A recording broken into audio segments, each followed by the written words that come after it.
Shalom Aleichem Bisem Yesua Hamasyah Baruk Ata Wa Anahnu. Salam sejahtera dalam nama Tuhan Yesus Kristus memberkati Anda dan kita semua. Mula-mula perkenalkanlah, nama saya Mohari. Saya berasal dari kota kecil Madiun dan saya bertobat menjadi pengikut Yesus Kristus tahun 1984. Saya tidak menyangka bahwa saya akan menjadi Kristen. Kenapa? Karena saya termasuk orang-orang yang boleh dikatakan kusuk dalam agama saya yang lama. Sekaligus saya sangat percaya bahwa agama saya lah agama yang paling benar. Agama saya lah agama yang diridhoi oleh Allah. Kitab suci saya mengatakan, janganlah kamu mengikuti suatu pengetahuan atau ilmu yang kamu sendiri tidak tahu. Sesungguhnya pendengaran, penglihatan, dan hati semuanya akan dimintai tanggung jawab nanti kelak di hadapan Allah. Saudaraku, saya mau ceritakan bagaimana saya kok percaya bahwa Yesus itu adalah Tuhan dan Juru Selamat. Ceritanya begini, saudaraku. Ketika saya kerja di PT Semen Gresik, sebelum saya menjadi Kristen, dalam perjalanan saya pulang dari Madiun itu, saya bertemu di dalam bis dengan seorang penginjil. Nah, seorang penginjil itu saya nggak tahu kok mengerti tentang ajaran agama saya, bahkan menguasai. Terjadi dialog, terjadi diskusi, karena dia tunjukkan kitab sucinya. Setelah ditunjukkan kitab suci, saya ambil keputusan bahwa kitab suci itu sudah tidak benar, sudah dirubah, sudah dipalsu, dan lain sebagainya. Ketika terjadi dialog, panjang lebar, beliau menerangkan tentang kebenaran dari kitab suci itu berdasarkan ayat-ayat yang saya miliki di dalam kitab suci saya. Dalam dialog itu sendiri, dia tahu jalan pikiran saya. Sampai saya berpikir, orang ini agamanya apa? Kok tahu dengan agama saya? Nah, dari dialog itulah saya tidak bisa memberi jawaban ketika beliau menanyakan hal-hal tentang keselamatan. Ketika ditanya tentang keselamatan, memang saya bingung. Selama ini saya belajar tentang agama saya hanya syariatnya, hanya boleh dikatakan kulitnya saja. Tapi sampai detailnya ke dalam, itu tidak pernah diajarkan tentang tujuan beragama itu adalah keselamatan jiwamu, yaitu ketika kita dipanggil Tuhan ini masuk surga atau masuk neraka. Nah, dari sinilah saya berpikir, kenapa kok selama ini saya belajar kok nggak mengarah ke situ. Dalam dialog itulah banyak beliau mengupas jaminan keselamatan baik di dalam agama saya maupun agama yang saya nggak tahu dia itu persisnya Islam apa Kristen, saya juga nggak tahu. Tetapi toh akhirnya dia mengaku setelah saya bertobat, dia katakan dia juga dari agama lama seperti apa yang saya anut. Saya merenung, kalau saya menjalankan syariat agama dengan sungguh-sungguh, tapi ujung-ujungnya akhirnya saya nggak selamat, bagaimana saya ini? Karena tujuan umat beragama itu pada hakikatnya setelah dia nanti meninggal, dua pilihan, surga atau neraka. Karena di dalam agama saya, jujur aja, keselamatan itu tidak pernah diceritakan secara pasti, hanya kata semoga, insya Allah, ya. Nah, dalam dialog ini akhirnya saya mengalami kalah total, karena beliau memang saya akui pakar, ngerti. Ketika beliau tanya tentang keselamatan di dalam agama saya, memang saya jujur aja, saya tidak mengerti. Karena apa? Orang yang saya ikuti, nabi yang saya ikuti juga tidak mengerti nasibnya nanti masuk surga atau masuk neraka. Itulah sebabnya setiap saya sembahyang 5 kali sehari semalam, saya selalu mendoakan beliau, dan itu harus saya akui. Jadi kalau levelnya seorang tuntunan atau nabi masih kita doakan, bagaimana nasib saya nanti? Siapa yang mendoakan saya? Setelah sampai di Mojokerto, akhirnya beliau mengingatkan saya, Har, ingat, kita hidup ini cuma sekali.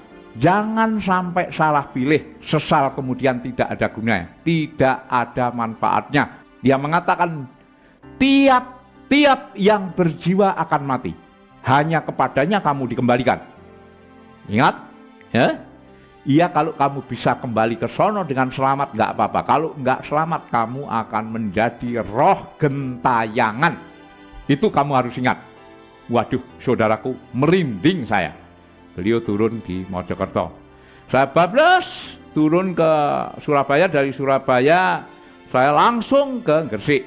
Saya nggak sabar, saya buka kitab suci saya dari berbagai terjemahan. Dan ketika saya mengkaji, belajar dari berbagai para tokoh ulama, baik di Jombang, baik di Gresik, baik di Pasuruan, Malang, Bangil, itu semua saya datangi. Apa yang terjadi, saudaraku? Apa yang dikatakan itu pas ada semua. Hanya bahasanya yang berbeda. Tapi tujuannya, maknanya, artinya semua sama. Terutama yang menjadi pikiran saya adalah surat yang paling mengesankan, surat 3 ayat 45.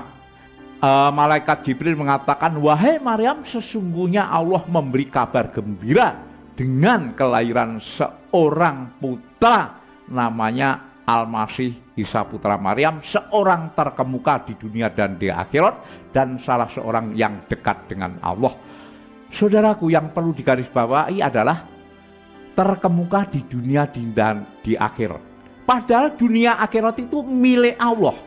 Bukan itu saja, Isa akan datang menjadi Imam Mahdi dan Hakim yang adil. Padahal Hakim yang adil itu adalah Allah. Setelah saya kaji, rupanya Nabi Isa itu rohnya adalah roh Tuhan, roh Allah. Dan firman yang keluar dari mulut Isa itu adalah firman Tuhan. Karena saya ini terus bekerja sambil merenungkan apa yang saya tulis di dalam folio ini, akhirnya saya tidak mendapat jawaban yang pasti. Siapa sebenarnya pribadi Isa Al-Masih ini? Sampai orang Kristen menyembah padahal dia hanya manusia saja. Saya bingung, siapa yang bisa menerangkan, siapa yang bisa menjawab semua yang tertulis di sini. Semuanya para kawan-kawan saya yang saya anggap senior saya menerangkan, tapi saya nggak puas. Saya tidak pernah merasakan puas. Karena apa? Sedikit banyak saya tahu bahasa Arab. Jadi kalau sampai dikibulin atau ditafsirkan semau gue, saya juga ngerti. Nah, intisarinya karena ini menimbulkan pikiran saya kacau, mempengaruhi kondisi kerja saya. Akhirnya saya dipecat. Lah, dari beberapa ulama, dari tokoh mubalik, dari ustadz, dari kiai, semua jawabannya tidak memuaskan batin saya. Nah, saudaraku, apa yang terjadi? Karena saya tidak bisa dialog dengan mereka, karena saya dikatakan bahwa saya terlalu banyak protes, banyak tanya, sehingga banyak para kiai yang tidak setuju, bahkan mencaci maki saya. Bahkan saya dikatakan nanti jangan-jangan kamu murtad, masuk Kristen. Ada yang mengatakan saya ini anteknya Yahudi, ada yang mengatakan bahwa saya ini sudah disogok oleh orang Kristen. Akhirnya saya putus asa dan ingat sama Pak Yusuf. Ketika saya ingat Pak Yusuf, saya balik. Pagi sekali saya balik ke Mojokerto. Saya cari alamatnya, pas ketemu. Akhirnya beliau tanya, gimana? Sudah Pak, sudah saya bicarakan, sudah saya kaji, sudah saya cocokkan dalam kitab suci saya, memang ada. Hanya perbedaan tafsiran saja semuanya itu. Akhirnya saya tanya, gimana Pak? Kalau begitu siapa yang benar? Saya nggak bisa memberi jawaban. Yang bisa memberi jawaban itu adalah Tuhan sendiri. Jadi caranya kamu harus sembahyang. Sembahyang tahajud, sembahyang tengah malam dengan doa istiqoroh. Minta petunjuk. Karena dengan doa istiqoroh itulah Tuhan akan memilihkan kamu mana yang paling benar, mana yang tepat. Oh begitu Pak? Iya, kalau nanti saya memberi jawaban, ya belum tentu jawaban saya nanti cocok dengan batinmu. Tapi kalau Tuhan yang memilihkan kamu, pasti itu yang terbaik dan yang benar. Apakah cuma sembahyang gitu aja, Pak? Ya kalau bisa harus disertai dengan doa puasa. Saya bingung, puasa apa? Kira-kira puasa apa, Pak? Apa puasa agama saya, apa agama Kristen? Ya beliau diam sejenak, beliau ngomong, ya puasa yang bagus ya puasa Kristen aja lah. Kenapa puasa agama saya? Ya kurang cocok saya, kurang serk, karena puasa itu nggak boleh dipamerin, nggak boleh orang lain tahu. Yang tahu adalah dirimu sendiri dan Tuhan aja. Oke, besok mulai. Saudaraku, apa yang terjadi besok mulai? Puasanya di mana, Pak? Puasanya di kurang lebih 300 meter dari sinilah. Sore saya cuma dikasih masuk ke rumah kosong. Rumahnya itu memang bersih. Cuma rumahnya itu, saudaraku, nggak ada listriknya. Ya, tapi saya nggak berpikir macam-macam. Setelah saya masuk, sore mau maghrib itu masuk, wah, saya terasa bahwa bulu kuduk saya ini meremang, berdiri tegak. Waduh, jangan-jangan rumah ini nggak beres. Tapi karena semua itu demi kebenaran saya lakukan, saya siap. Nah akhirnya saudaraku, saya dikasih sarana prasarana, yaitu senter 1, terus lampu minyak, terus makan nasi 1 piring sama 1 gelas air, dan beberapa ember di luar, soalnya untuk kalau saya sholat malam atau sembahyang. Nah setelah itu saya lakukanlah. Akhirnya saya diajak berdoa sesuai dengan agama masing-masing. Beliau pakai doa agama Kristen, saya ditinggal. Saudaraku, saya merasakan betapa saya selama di rumah kosong itu, mulai dari jam 9, 10, 11 sampai pagi itu godaan itu ada aja. Akhirnya sampai pagi kita nggak ada apa-apa. Hari yang kedua, wah lebih dahsyat ini. Saya mendengar perempuan dikejar-kejar mau diperkosa. Wah banyak sekali. Hari kedua perut saya udah mulai lapar, badan lemes. Tengah malam ini yang paling mengerikan itu, di mana mata saya sudah bisa melihat apa yang tidak bisa dilihat oleh mata jasmani. Saya lihat dari berbagai bentuk roh halus, itu jumlahnya bukan ribuan tapi puluhan ribu. Mereka yang ada yang kepalanya binatang, ada yang lidahnya menjulur, ada yang pakai tanduk, ada segala macam lah. Ada yang tidak sempurna, namanya juga bangsa lelembut atau bangsa halus. Jadi dari berbagai macam bentuk ada semua. Nah akhirnya sampai pagi saya kuat walaupun lemes. Malam yang terakhir, disitulah godaan yang paling mengerikan. Apa yang saya lihat itu seperti alam nyata, di mana godaan mulai dari jam 11, 12, jam 1 sampai jam 2 terus menerus godaan itu. Segala macam godaan ada. Klimaknya yaitu ketika saya didatangi oleh makhluk besar tinggi. Itu kakinya menjejak tanah, saya dikatakan bangsat kamu manusia. Gara-gara kamu di sini nggak pergi dari sini, semua anak buahku kepanasan seperti dibakar. Minggat enggak? Tapi saudaraku, saya tidak berkeming.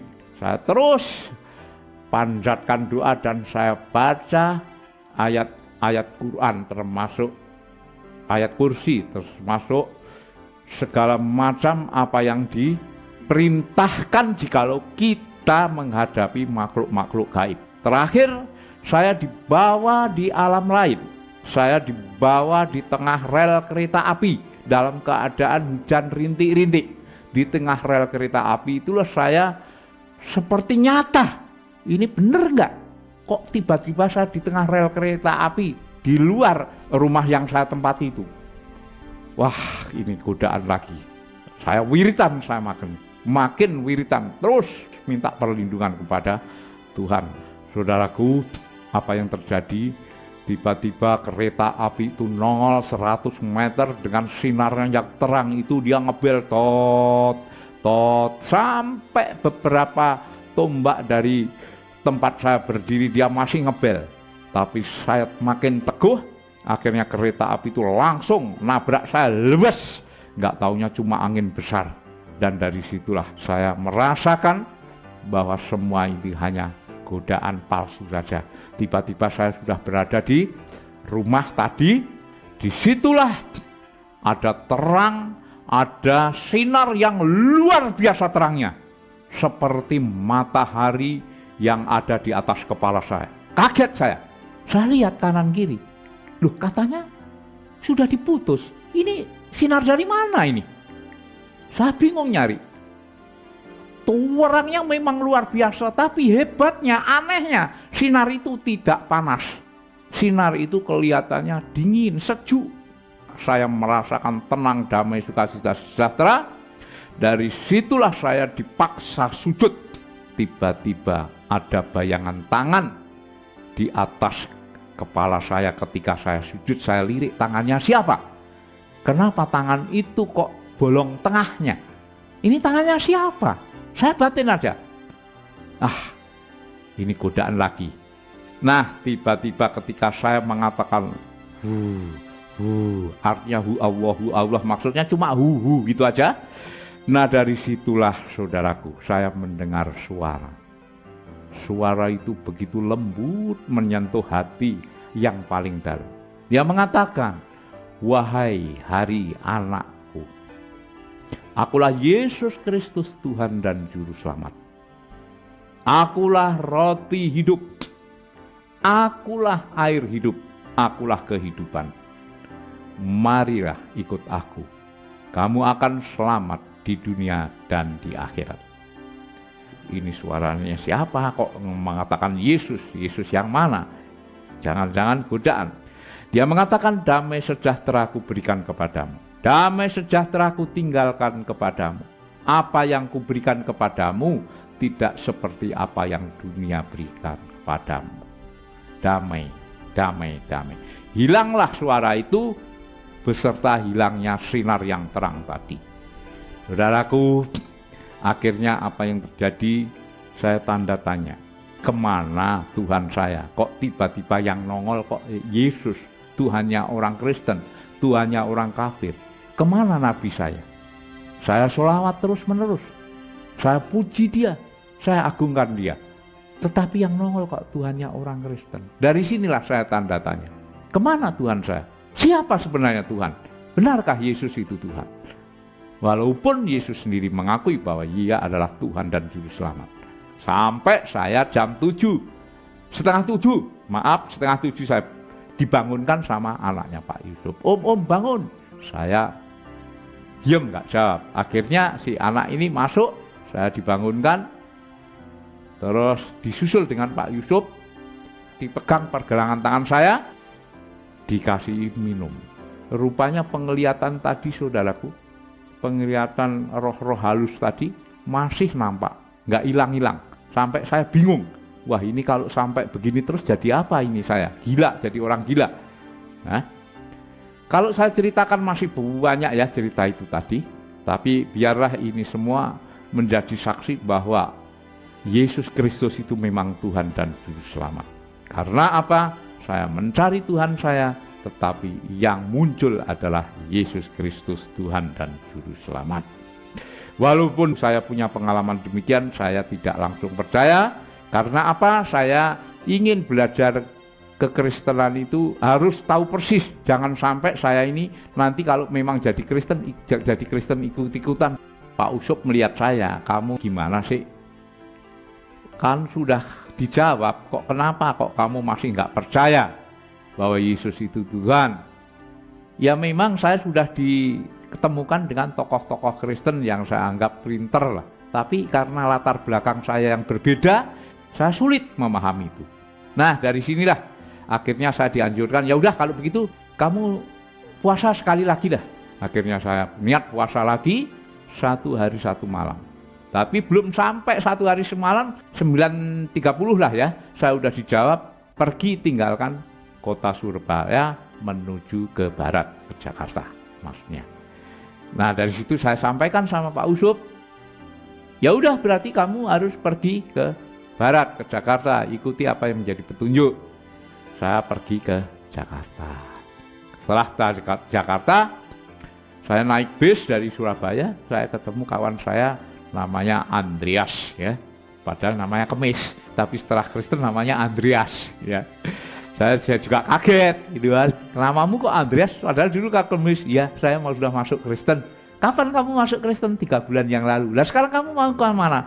Saya mau ke guru saya. Gurumu siapa? Namanya Pak Hamran Hamri. Wah, namanya kok Islam. Wah, kamu Kristen kok gurumu Islam? Enggak, dia dari Islam gitu kan. Nah, terus dia cerita, ya udah aku pengen ketemu sama gurumu. Saya ingin berguru, saya ingin menimba ilmu. Apa sih Kristen itu? Bagaimana? Oh ya boleh. Nah dari sinilah seperti dituntun saja saya langsung ke temannya Bapak Hamran Hamri karena sudah sore, saya diminta besok aja kembali. Saya dialoglah besok paginya saya datang kembali 1 hari saudaraku. Dari jam 7 sampai setengah 7 malam saya puas, saya merasakan betapa luar biasanya, betapa agungnya, betapa mulianya ajaran Kristen itu. Saya tanya, Pak, kalau boleh apa saya bisa menjadi muridnya Bapak? Enggak usah, kamu sudah punya dasar Islam. Ambil aja buku saya. Saya ambil bukunya, saya nggak punya duit. Enggak, kalau nggak punya duit nggak apa-apa, ambil aja, pelajari. Apa-apa yang kamu tidak jelas, apa-apa yang kamu tidak paham, nanti tanyakan saya akan tuntun kamu sampai mengerti. Oke Pak, terima kasih.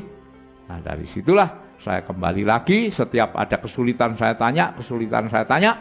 Akhirnya ketiga kalinya saya ditantang. Udah, kamu siap mau dibaptis? Dibaptis itu diapakan tanda pertobatan. Nah dari situ saya siap mau dibaptis. Saya ditawari sekolah di Akademi Teologi Maranatha, waktu itu di Cibogo, Bogor.